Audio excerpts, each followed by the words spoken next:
ஆண்டுகளுக்கு பின் அதிகபட்ச தொகுதிகளில் போட்டியிடுகிறீர்கள். சாதகமா பாதகமா? 1996 அதிமுக திமுகவுக்கு மாற்று என்ற அடிப்படையில் மார்க்சிஸ்ட் கம்யூனிஸ்ட் கட்சி, மறுமலர்ச்சி திராவிட முன்னேற்றக் கழகம், மதச்சார்பற்ற ஜனதாதளம் ஒரு முயற்சியை நாங்கள் எடுத்தோம். அன்னைக்கு ஒரு ஜெயலலிதாவுக்கு எதிராக பெரிய ஒரு அலை அடித்தது. ஊழல், ஊதாரித்தனம், பல்வேறு விதமான கடுமையான அதில் அந்த அதிமுகவோட உடன்பாடு வைத்துக்கொள்ளக்கூடாதுன்னு காங்கிரஸுக்குள்ள பெரிய ஒரு கலகம் எழுச்சி ஏற்பட்டு உடஞ்சி மூப்பனார் தலைமையில் தனியாக ஒரு டிஎம்சி வந்தது. வரும்பொழுது எங்களுடைய மதிமுகவினுடைய எங்களுடைய பலம் என்பது இந்த இதில் சூழலில் எரோடு ஆயிடுச்சு. அதற்கு பிறகு கிட்டத்தட்ட ஒரு 20 ஆண்டுகளுக்கு பிறகு இன்றைக்கி மக்கள் நல கூட்டணி, தேமுதிக, தமிழ் மாநில காங்கிரஸ் ஒரு மெகா கூட்டணி, மகா கூட்டணி உருவாக்கி இருக்கிறோம். இதில் இந்த கூட்டணியினுடைய வெற்றி வாய்ப்பை அதிகரிக்க வேண்டும் என்ற நோக்கத்திற்காக தான் மதிமுக, மார்க்சிஸ்ட் கட்சி, இந்திய கம்யூனிஸ்ட் கட்சி, விடுதலை சிறுத்தை ஆகிய 4 கட்சிகளை மட்டுமே கொண்ட மக்கள் நல கூட்டணியை நாங்கள் விரிவுபடுத்தணும். தேமுதிகவை சேர்த்தோம், தமிழ் மாநில காங்கிரஸை இணைச்சோம். இன்றைக்கி அதிமுக திமுகவுக்கு மாற்றாக ஒரு மெகா கூட்டணி உருவாகியிருக்கு. ஆக வெற்றி வாய்ப்பு அதிகரிக்கக்கூடிய அடிப்படையில் அதிமுக திமுகவுக்கு ஒரு மாற்று அணி என்ற அடிப்படையில் ஒரு உருவாகி இருக்கின்ற போது அதில் தொகுதி உடன்பாட்டில் விட்டு கொடுத்து போக வேண்டிய அடிப்படையில் நாங்கள் சொல்லப்போனால் தேமுதிக 104 தொகுதி, மக்கள் நல கூட்டணி 104 தொகுதி, தமாக 26 தொகுதி. மக்கள் நல கூட்டணி கட்சிகளுக்கு இடையில் நாங்கள் 25 29 அடிப்படையில் உடன்பாடு செய்து கொண்டோம். இது ஒரு சுமூகமாக ஏற்பட்ட உடன்பாடு, நல்ல உடன்பாடு என்பது தான் எங்களுடைய. மக்கள் நல கூட்டணியின் குறைந்தபட்ச செயல் திட்டம், தேர்தல் அறிக்கை ஆகியவற்றின் அடிப்படையில் உங்கள் தேர்தல் பிரச்சாரம் நடக்கிறதா? அதாவது கேள்வி எழுப்புறது நியாயமானது தான். இப்போ நீங்கள் தேமுதிக, மக்கள் நல கூட்டணி, தமிழ் மாநில காங்கிரஸ் சொல்லும் பொழுது இந்த 6 கட்சிகளுக்கு இடையில் உடன்பாடு ஏற்பட்டு பிரச்சாரம் செய்ய முக்கியமாக ஒரு 4-5 பிரச்சனைகள். 1, ஊழல் ஒழிப்பு. 2, மதுவிலக்கு கொள்கையை அமலாக்குவது. 3, ஒரு நேர்மையான நிர்வாகம். 4, கூட்டணி ஆட்சி. இதற்குட்பட்டு விவசாயிகள் பிரச்சனை, கல்வி, சுகாதாரம், பல்வேறு அம்சங்கள் வரும். ஆகவே அந்த குறைந்தபட்ச செயல் திட்டத்தில் இருக்கக்கூடிய முக்கியமான பல அம்சங்களை மக்கள் நல கூட்டணி 4 கட்சிகளின் சார்பாக முன்வைக்கிறோம். தமாக தேமுதிக பொறுத்தவரை ஊழல் ஒழிப்பு, நேர்மையான நிர்வாகம், மதுவிலக்கு, கூட்டணி ஆட்சி என்ற அப்படிப்பட்ட பொதுவான விஷயங்களில் இன்றைக்கி பிரச்சாரம் போய்கிட்டு இருக்கு. அதில் அந்த குறைந்தபட்ச செயல் திட்டத்தில் இருக்கக்கூடிய முக்கியமான சாரமர்கள் அது 6 கட்சிகளின் சார்பாக நாங்கள் கொண்டு போகிறோம். அதில் பிரதானமானது ஊழல் ஒழிப்பு, மதுபான கடைகள் இல்லாத தமிழகம், நேர்மையான நிர்வாகம், கூட்டணி ஆட்சி. இதில் ஒத்த கருத்தோடு தான் நாங்கள் கொண்டு போகிறோம். திமுக தலைவர் கருணாநிதி குறித்து தனிப்பட்ட முறையில் மக்கள் நல கூட்டணியின் ஒருங்கிணைப்பாளர் வைகோ விமர்சித்தாரே. அந்த பத்திரிகையாளர் பேட்டியில் அவர் சொன்னதற்காக அன்று மாலையே வருத்தம் தெரிவித்து அறிக்கை விட்டார். சொல்லப்போனால் மன்னிப்பு கேட்டுக்கொள்கிறேன், வாழலாம் தவறுன்னு சொன்னார். அதுக்கு மேலே இதுவரையிலே தமிழக வரலாற்றில், அரசியல் வரலாற்றில் இப்படி ஒரு ஸ்லிப் அப்படி வருகிற போது அதை தவறு என்று ஏற்றுக்கொண்டு மன்னிப்பு கேட்டதாக எனக்கு ஒன்றும் சரித்திரத்தில் முன்னுதாரணம் இருக்கிற மாதிரி தெரியல. அந்த அளவுக்கு அவர் வைகோ நான் தவறு தான் அப்படி அறிக்கை விட்டார். அதோட முடிஞ்சு போச்சு. அதுக்கு மேலே இன்றைக்கி தேர்தல் ஆணையம் அது நோட்டீஸ் கொடுக்கறது, நடவடிக்கை எடுக்கிறது, விளக்கு கேட்கறதுக்கு பாருங்கள், அது சரியில்லை. ஆகவே அப்படி ஒரு அரசியல் கட்சி தலைவர்கள் பேசுகிற போது 1-2 விஷயங்கள் சிரிப்பு இருந்தால் அது கூட அன்னைக்கு மாலையே அவர் வருத்தம் தெரிவித்து அறிக்கை விட்டுருக்காருன்னா அதுக்கு பிறகு இதில் ஒன்றும் பெரிய பிரச்சனையே இல்லை. மெயின் ஃபோக்கஸ் என்பது குறைந்தபட்ச செயல்திட்டத்தில் ஒரு நேர்மையான நிர்வாகம், ஊழல் ஒழிப்பு அப்படி தானே போய்கிட்டு இருக்கு. வைகோவின் பேச்சுக்கு தேர்தல் கமிஷன் நோட்டீஸ் அனுப்பியுள்ளதே. அதாவது இதில் தேர்தல் ஆணையம் தலையிட வேண்டிய அவசியம் இல்லை, தலையிடவும் கூடாது. இப்போ நான் என்ன சொல்கிறேன், பணப்பட்டுவாடம் நடக்கிறது எல்லாருக்கும் தெரியும். ஏன் தேர்தல் ஆணையத்தால் வந்து பணப்பட்டுவாடை தடுத்து நிறுத்த முடியல? அம்மையார் ஜெயலலிதா கலந்து கொண்ட கூட்டம் விருத்தாசலத்தில் காலையில் 10 மணிக்கு ஜனங்கள் பூரா அதெல்லாம் கொண்டு வரப்பட்ட கூட்டம், அவர்களாக வந்ததில்லை. 10 மணி ஆச்சு, 11 ஆச்சு, 12 ஆச்சு, 1 ஆச்சு, 2 ஆச்சு, வெயிலில் சுட்டரிக்கிற வெயிலில் அவங்களுக்கு வந்து உட்காந்து தண்ணி கிடைக்கல, வெளியே போக முடியல. அப்படி இருந்து 2 பேர் சன்ஸ்ட்ரோக்கில் வெயில் தாங்க முடியாமல் சன்ஸ்ட்ரோக் 2 பேர் இறந்துட்டாங்க. 19 பேர் விருத்தாசலத்தில் மயக்கம் போட்டு விழுந்தாங்க. அடுத்து சேலத்தில் 2 பேர் இறந்துருக்கிறாங்க. அந்த கூட்டம் நடக்குது பாருங்கள். அவங்க அம்மையார் ஜெயலலிதா பேசுகிறப்ப மேடையில் வந்து கிட்டத்தட்ட 8-10 ஏசி, ஆனால் வெளியில் கூட்டத்தில் இருக்கிற போகிற செத்துக்கிட்டு இருக்கிறான். பணப்பட்டுவாடா தேர்தல் ஆணையம் தடுக்கலை. இப்படி உங்களுக்கு வந்து விருத்தாசலத்தில் நடந்த கூட்டத்தில் 2 பேர் செத்துட்டாங்க, 10 பேர் மயக்கம் போட்டு விழுந்தாங்க, சேலத்தில் 2 பேர் செத்துட்டாங்க. இதெல்லாம் தேர்தல் ஆணையம் என்ன செய்யுது? ஆகவே தேர்தல் ஆணையம் எடுத்த நடவடிக்கை என்பது சரியானதல்ல. நான் பேட்டியில் சொன்னால் அது வந்து கைவிடும் தேர்தல் ஆணையம். அதே மாதிரி உங்களுக்கு சிறுதாவூர் பங்களாவுக்கு பணம் போச்சு, கண்டெய்னர் போச்சுன்னு சொல்லி மதிமுக பஸ் வைகோ சொன்னார். ஏதோ பார்த்தோம் ஒன்றும் இல்லைன்னு சொன்னாங்க ஒழிய அது சரியான நடவடிக்கை எடுக்கலை. தேர்தல் ஆணையத்தின் நடவடிக்கை என்பது ஒருதலை பட்சமானது. ஒருவேளை சிறுதாவூர் இதில் சரியாக நடவடிக்கை எடுக்கலன்னு சொல்கிறதால அவங்க வந்து ப்ரிஜுடிஸ் ஆகிட்டாங்களா என்னன்னு தெரியல. அதிமுகவும் சரி திமுகவும் சரி தேர்தல் பிரச்சாரத்தில் உங்கள் கூட்டணியை ஒரு பொருட்டாகவே மதிக்கவில்லையே, உங்கள் பெயரை கூட ஜெயலலிதா சொல்வதில்லையே. இப்போ அதிமுக நம்ம ஜெயலலிதா வந்து சரத்குமாரை முதல்ல விரட்டி வேணாம் போன்ட்டாங்க. அப்புறம் திரும்ப மீண்டும் கூப்பிட்டு ஒரு சீட்டு கொடுத்து போட்டியிட வச்சுருக்கிறாங்க. இதெல்லாம் இந்த மக்கள் நல கூட்டணி, தேமுதிக உடன்பாடு, தமாக இப்படி பலமான கூட்டணி உருவானதில் அந்த ஏற்பட்ட அச்சத்தால் தான் வந்து உங்களுக்கு வந்து சரத்குமார் மீண்டும் வாங்க அப்படின்னாங்க. ஆனால் அவங்கள பொறுத்தவரையில் ஏதோ நாங்கள் சொல்லக்கூடிய விஷயங்களுக்கு, குற்றச்சாட்டுகளுக்கு பதில் சொல்லாதது வந்து நான் என்ன சொல்கிறேன், நாங்கள் எழுப்பக்கூடிய அம்மையார் ஜெயலலிதா மீது சாட்டுகின்ற அந்த குற்றச்சாட்டுகளுக்கு அவங்ககிட்ட பதில் சொல்ல முடியாது. கிரானைட் சொல்கிறோம், இல்லைன்னு சொல்லட்டுமே. வேலை நியமனத்தில் வந்து டிரைவர்னா 4 லட்சம், கண்டக்டர் 4 லட்சம், டெக்னிக்கு 4 லட்சம், பேராசிரியருக்கு 60 லட்சம், வைஸ் சான்சலருக்கு 10 கோடி, கீழே வில்லேஜ் இந்த விஓவிலிருந்து மேலே வைஸ் சான்சலர் வரையில் பூரா வந்து வேலை நியமனத்துக்கு பணம். முத்துக்குமாரசாமி தற்கொலை பண்ணிக்கிட்ட நேர்மன் அதிகாரி வேளாண் டிபார்ட்மெண்ட்டில், அக்ரிகல்ச்சர் டிபார்ட்மெண்ட்டில். அதே மாதிரி இப்போ சகாயத்தை வந்து உங்களுக்கு வந்து கிரானைட்டை அறிக்கை கொடுத்ததுக்காக அவர் பழி வாங்குறதுக்கு நடவடிக்கை எடுத்துக்கிட்டு இருக்கு. இதுக்கெல்லாம் அவங்க என்ன பதில் இருக்குது? ஆகவே பதில் சொல்ல முடியாதுன்றதால தான் அமைதியாக இருக்கிறாங்க, வேறு ஒன்றும் இல்லை. திமுக பொறுத்தவரையில் அவங்க வந்து மக்கள் நல கூட்டணி, தேமுதிக, தமாக இதெல்லாம் பொருட்டாக இல்லைன்னு சொன்னால் எதுக்காக மதிமுக உடைக்கணும், முயற்சி எடுக்கணும்? எதுக்காக தேமுதிகவில் வந்து 3 பேரை வந்து அந்த கட்சி உடைக்கிறதுக்கு முயற்சி பண்ணணும்? எதுக்காக தமாகவிலும் சில பேர் இழுக்கணும்? செய்ய வேண்டியது இல்லையே. ஆகவே வந்து சொல்லப்போனால் இந்த தேமுதிக, மக்கள் நல கூட்டணி, தமாக அந்த அணி உருவான பிறகு அதிமுக தலைமைக்கும் திமுக தலைமைக்கும் தோல்வி பயம் வந்திருக்கு. ஏதோ தங்களுக்கு வந்து அப்படி பயம் இல்லாத மாதிரி உங்களுக்கு வந்து பாவலா பண்ணுறாங்களே ஒழிய உண்மையிலேயே திமுக வந்து கடுமையான தோல்வி பயம் ஏற்பட்ட பிறகு தான் திமுக வந்து என்ன ரொம்ப டாக்டிக்ஸாக பண்ணாங்க. அந்த கட்சி உடைக்கிறது, ஆளை பிடிக்கிறதுல வந்து திமுக தலைவருக்கு இணையாக தமிழ்நாட்டில் வேறு யாரும் இல்லை. முதல்ல அந்த 3 பேர் என்ன பண்ணாங்கன்னா, சந்திரகுமார் தலைமையில் 2 எம்எல்ஏ, இன்னொரு 2 எம்எல்ஏ, அவர் சில பேர் வந்து நாங்கள் இன்னமும் கேப்டன் தான் எங்கள் தலைவர்னு சொல்லி ஆரம்பித்தாங்க. அதுக்கு ஒரு பாடு இன்னமும் கட்சியில் இருக்கிறேன்னாங்க.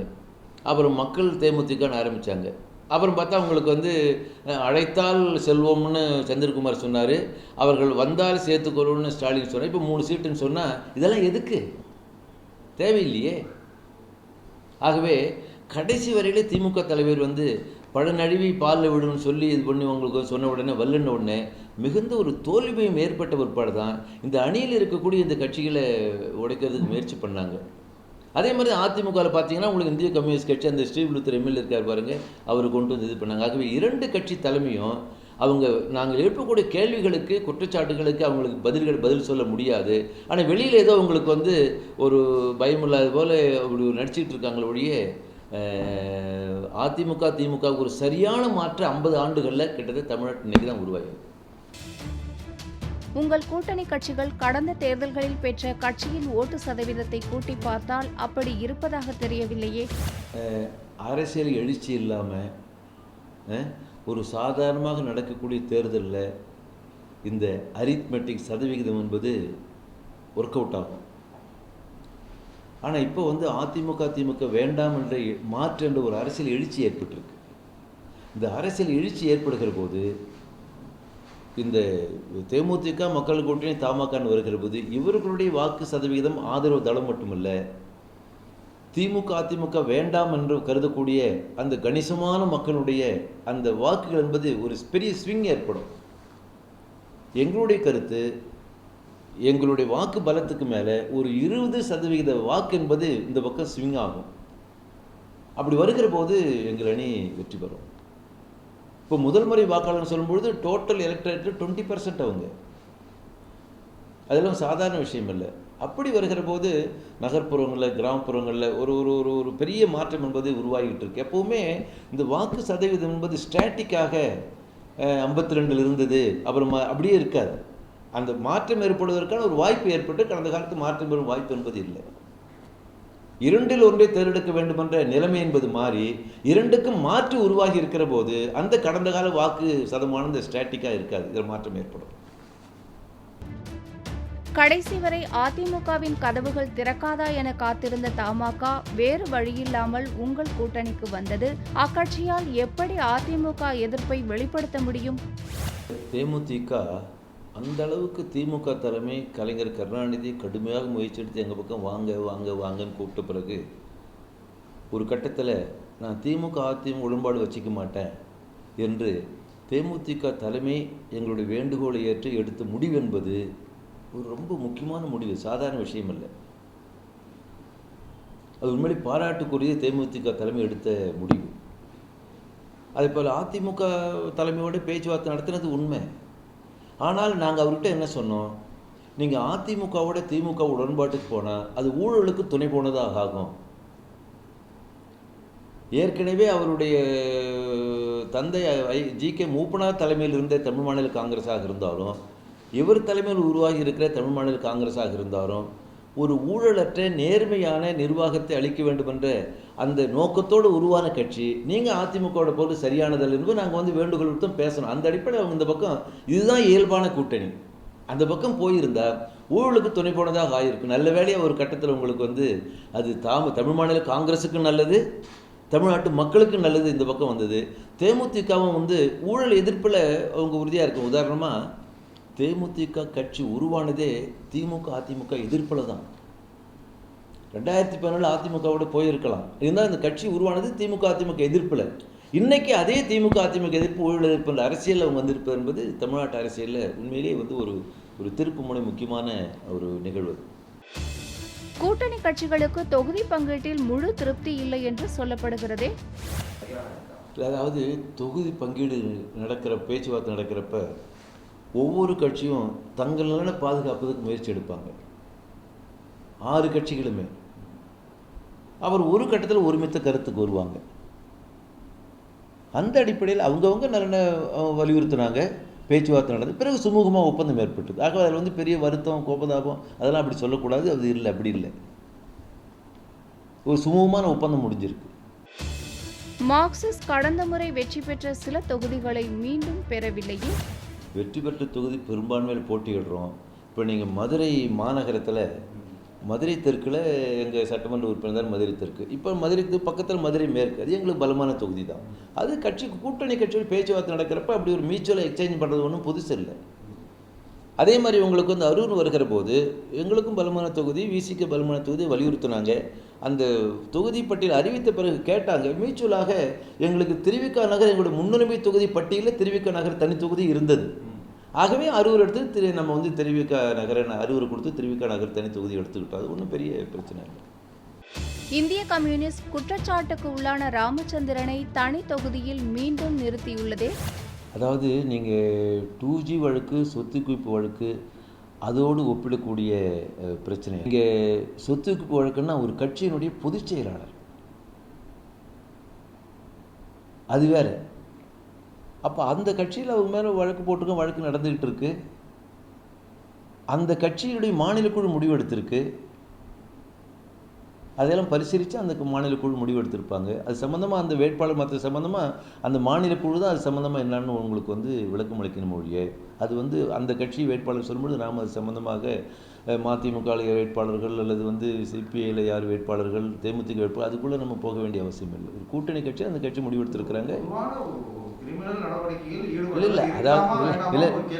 இல்லை அதாவது வழக்கு போட்டிருக்காங்க, வழக்கு ட்ரையல் நடந்துக்கிட்டு இருக்கு, விசாரணை நடந்துக்கிட்டு இருக்குது. விசாரணை என்பது கோர்ட்டு முடிவு வரும். அது நீதிமன்றம் எந்த முடிவு, நீதிமன்ற தீர்ப்பை அவங்க நாமளும் ஏற்போம். அது சம்மந்தம் வழக்கு நடந்துகிட்ருக்கு. அந்த கட்சி முடிவெடுத்திருக்காங்கன்னா அந்த கட்சி தான் அது சம்மந்தமாக அந்த தனி வேட்பாளர் சம்மந்தமாக அவங்க தான் அதுக்கு வந்து விளக்கமளிக்க சொல்ல முடியும். பொதுவாக இன்னொரு கட்சி வேட்பாளர், கூட்டணி கட்சி வேட்பாளர் வரும்பொழுது அதை பற்றி நாம் சொல்ல வேண்டிய அவசியம் இல்லை. எங்கள் கட்சி வேட்பாளரை பற்றி நாம் சொல்லுவோம். மக்கள் நல கூட்டணியில் இணைந்ததால் தான் தேமுதிக, தமாக போன்ற கட்சிகள் பிளவுபட்டதாக சொல்கின்றனரே. அதாவது தமாகவிலையோ தேமுதிகவிலையோ அல்லது வந்து மதிமுகவிலையோ அந்த கட்சியில் அதிருப்தி ஏற்பட்டு கொள்கையில் பெரிய மாற்றம் ஏற்பட்டு போனதாக சொல்கிறதெல்லாம் வந்து ஒரு அவங்க கட்சி விட்டு விலகினதுக்கு திமுகவினுடைய அவங்க போட்ட தூண்டலுக்கு எதிராக போனதுக்கு அவங்க சொல்லக்கூடிய சமாதானம் அது உண்மையான காரணம் அல்ல. உண்மையான காரணம் வெவ்வேறு. நீங்கள் மதிமுகவில் வந்து போனதுக்கும் தமாகவில் போனதுக்கும் அதே மாதிரி உங்களுக்கு தேமுதிகவில் போனதுக்கு உண்மையான காரணம் வேறு. இப்போ அதை பற்றி நான் வந்து உங்களுக்கு வந்து சொல்ல வேண்டிய அவசியம் இல்லை. ஏன்னா திமுக இது இந்த தங்களுக்கு வந்து தமாக இது தேமுதிக வரும் கடைசி வரையிலையும் பார்த்து அது ஏற்பட்ட ஏமாற்றம், அந்த விரக்தி இருக்குது பாருங்கள், அதுக்கு பிற்பாடு அந்த கட்சியில் உடைக்கிறதுக்கு முயற்சி பண்ணார். அதில் அவரால் வெற்றி பெற முடியலன்றது வேறு விஷயம். சில நபர்கள் போயிருக்கலாம். அதால் வந்து மதிமுகவோ தேமுதிகவோ தமாகவோ அந்த கட்சி பலகீனம் அடையலை, இந்த அணியும் வந்து பலகீனம் அடையலை. எல்லா கட்சியிலும் வேட்பாளர் மாற்றம் தொடர்கிறதே. தேமுதிகவில் அதிகமாக மாற்றினதான் நான் கருதலை. ஏதோ ஒன்று இருக்கலாம், சில காலங்கள் இருக்கலாம். ஆனால் அதில் அதிகமானது ஒரு அதிமுகவில் தான். அது வந்து ஒரு அந்த கட்சி அந்த ஆட்சியும் எதேச்சதிகாரமான முறையில் இருந்ததுன்றதுக்கு பல உதாரணம் சொல்ல முடியும். இந்த கோவன் அந்த ஒரு பாடலுக்கு கைது பண்ணது, அந்த தேச துரோக வழக்கில் பதிவு பண்ணது, அப்புறம் வந்து அம்மையார் ஜெயலலிதாவுடைய ஊழலை பற்றி சுட்டி காட்டினா அது அவதூறு வழக்கு போட்டது. என் மேலே ஒரு வழக்கு போட்டாங்க. மணல் கொள்ளையை சொன்னதுக்காக அதிமுக ஆட்சி மணல் கொள்ளை நடக்குது, ஊழல் நடக்குதுன்னு சொல்லி என் மேலே ஒரு அவதூறு வழக்கு போட்டாங்க. திமுக ஆட்சியில் அப்போ ஊழலை சொன்னதுக்காக திமுக ஆட்சி என் மேலே ஒரு அவதூறு வழக்கு போட்டாங்க. இப்படி அவதூறு வழக்கு மற்றதெல்லாம் போடக்கூடிய அந்த அதிமுக தலைமை எப்படி ஆட்சி எப்படி நடக்குதோ அந்த கட்சி தலைமை ஒரு எதேச்சிகாரமான ஒரு செல்லக்கூடியன்றதால தான் ஏதோ வேட்பாளர் போடுறது மாற்றுறது அது வந்து ஒரு தவறான நடவடிக்கை தான். இந்த கட்சிக்காரங்களையும் மதிக்கிறது கிடையாது. ஜெயலலிதாவை எதிர்த்து உங்கள் கூட்டணி சார்பில் கல்வியாளர் வசந்தி தேவி நிறுத்தப்பட்டுள்ளார். ஆனால் அவர் ஜெயலலிதாவுக்கு எதிராக நான் போட்டியிடவில்லை என்கிறாரே, ஏன் இந்த குழப்பம்? அவங்க வந்து ஒரு தன்னடக்கமாக சொல்லியிருப்பாங்க. ஒரு முதலமைச்சர் ஆர்கே நகரில் போட்டியிடுறாரு, அவர் எதிர்த்து வசந்தேவி எங்கள் தேமுதிக மக்கள் நல கூட்டணி தமிழ் மாநில காங்கிரஸ் ஆதரவோடு போட்டிடுறாங்கன்னு சொன்னால் அதனுடைய பொருள் அதுதான். அவங்க தன்னடக்கமாக ஒரு கல்வியாளர், அவங்க வந்து மற்றவர்கள் மாதிரி அரசியல்வாதி இல்லை, இப்படி தன்னடக்கமாக சொல்கிறாங்க. அதனுடைய பொருள் என்பது அர்த்தம் என்பது அதுதான். இன்றைய அரசியல் இந்திய போட்டி, இந்த 5 முனை போட்டியில் இந்த அணுகுமுறை வந்து வெற்றி தருமா? கண்டிப்பாக இல்லை, கண்டிப்பாக. அதாவது அவங்க என்ன சொல்கிறாங்கன்றது இல்லை, அவங்களுடைய போட்டி இருக்குல்ல. நாங்களாம் தேர்தல் பிரச்சாரத்துக்கு போக போகிறோம். நீங்கள் ஒரு முதலமைச்சர் எதிர்த்து போட்டியிடுறதுன்னு சொன்னால் இவங்களுடைய அதாவது ஒரே வார்த்தையில் சொல்லலாம், சமூக சேவையையே தன்னுடைய வாழ்க்கை பணியாக கொண்டு வருவர் வசந்தேவி. அரசியலை சுயநலத்துக்காக பயன்படுத்த நம்ம ஜெயலலிதா. இந்த இரண்டுக்கு இடையான போட்டின்னு வருகிற போது அவங்க தன்னோட சொல்லலாம். போட்டியினுடைய அம்சம் என்பது இதுதான். பொதுநலன், இன்னொன்று சுயநலன். சுயநலத்தை பிரதிபலிப்பவர் நம்ம ஜெயலலிதா, பொதுநலத்தை பிரதிபலிப்பவர் வசந்தேவி. இது இரண்டுக்கும் இடையிலான போட்டி நாங்கள்லாம் ஆதரிக்கிறோம். இந்த தேர்தலிலும் பண விளையாட்டு அதிகம் இருக்கும் என நீங்களே கூறுகிறீர்கள். அதை எதிர்த்து எப்படி வெற்றி கொள்வீர்கள்? அதாவது கடந்த காலத்தில் திமுக வர்சஸ் அதிமுக இதில் ஏதாவது ஒன்று தான் ஜெயிக்கும், ஏதாவது ஒன்று தோற்கும். அப்படி இருக்கும் மக்கள் மத்தியில் இது வந்து இப்போ 2011 சரி திமுக வராது அதிமுக வரும். 2006 திமுக வரும் அதிமுக தோல்வி வருகிற போது இது ரெண்டில் எது வந்தாலும் பிரயோஜனப்படாது, வேறு வழி இல்லை அப்படின்னு உங்களுக்கு வந்து கிராமத்து சொல்லுங்க செவனேன்னு ஓட்டு போடுற மாதிரி ஏதோ காசு வாங்கிட்டு இதாவது அவங்களுக்கு பலிக்கட்டும். இது நீங்கள் வந்து 2006 சரி அதிமுக போய் திமுக வருதுன்னா இது வந்தாலும் அதிமுக மேலே திமுகவுக்கு இருக்கு, நமக்கு ஒன்றும் பிரயோஜனம் இல்லை. இதில் இந்த அவன் ஓட்டு கொடுக்குற காசாவது தங்களுக்கு பலன் கிடைக்குமான்ற ஒரு தவறான ஒரு எண்ணம் இருந்திருக்கலாம். இன்றைக்கி வந்து திமுக வேண்டாம் அதிமுக வேண்டாம்னு சொல்கிற போது இது வந்து தமிழ்நாட்டில் மக்கள் மத்தியில் ஒரு நீர்பூத்த நெருப்பாக ஒரு எழுச்சி மாதிரி உருவாகிட்டு இருக்கு. நீங்கள் போக போக பார்ப்பீங்க. குறிப்பாக வந்து ஒரு நேர்மையான நிர்வாகம், ஊழல் ஒழிப்புன்னு வருகிற போது மிகப்பெரிய வரவேற்பு இருக்குது. இந்த மக்கள் மத்தியில் ஒரு அரசியல் எழுச்சி ஏற்படுகிற போது பணம் பஞ்சா பறக்கும். நீங்கள் கடந்த காலத்தில் ஆட்சி மாறி மாறி வந்ததில்லை. இப்போ நீங்கள் வந்து 2001 திமுக தோற்று அதிமுக வந்தது, 2006 அதிமுக தோற்று திமுக வந்தது, 2011 அதிமுக எல்லோரும் 2 பேரும் காசு கொடுத்தாங்கல்ல. ஏன் அந்த மாற்றம் ஏற்பட்டது? காசு கொடுத்து காசு அதிகம் அப்படி. ஆகவே உங்களுக்கு வந்து இந்த கடந்த காலத்தில் இருந்த மாதிரி இந்த முறை பண்ண முடியாது, மக்கள் ஏற்க மாட்டாங்க, இது மாறி மாறி வர்றது யார் வந்தாலும் பிரயோஜனம் இல்லை என்று யோசித்த மக்கள் மத்தியில் இரண்டும் வேண்டாம், ஒரு மாற்று இருக்குன்னு வருகிற போது அதை ரெண்டையும் விடுத்து மாற்றுக்கு இன்றைக்கி வந்து ஓட்டு போட வாய்ப்பு இருக்குது. குறிப்பாக வந்து எல்லா பகுதி மக்கள் மத்தியும், குறிப்பாக இளைய தலைமுறை முதல் முறை வாக்காளர்கள் இருக்காங்கல்ல, ஒட்டுமொத்த வாக்காளர்களில் முதல் முறை வாக்காளர்கள் கிட்டத்தட்ட 20% பேர் இருக்கிறாங்க. அதில் பெரும்பான்மையானவர்கள் ஊழல் கூடாது, நேர்மையான நிர்வாகம் வேணும், கூட்டணி ஆட்சி தான் வேணும். கூட்டணி ஆட்சின்னா ஒரு கட்சி தப்புன்னா இன்னொரு கட்சி கேட்பாங்க.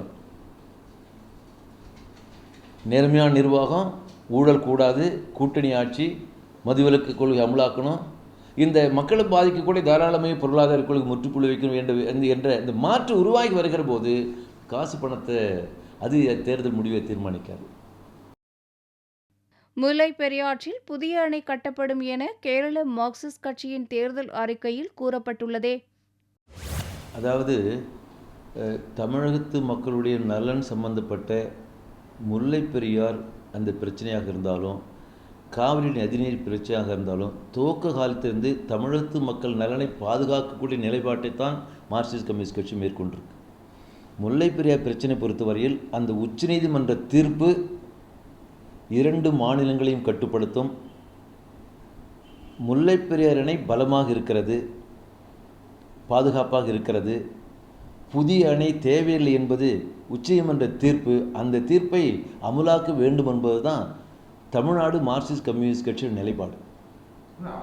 ஒரு சில விஷயம் அந்த கட்சி இந்த கட்சி மாறுபட்ட நிலைப்பாடு இருக்கு. எங்கள் தமிழ்நாட்டு நிலையை பொறுத்தவரையில் அந்த சுப்ரீம் கோர்ட் தீர்ப்பு வந்தவுடைய அதை அமலாக்கணும்னு தான் நாங்கள் சொல்கிறோம்.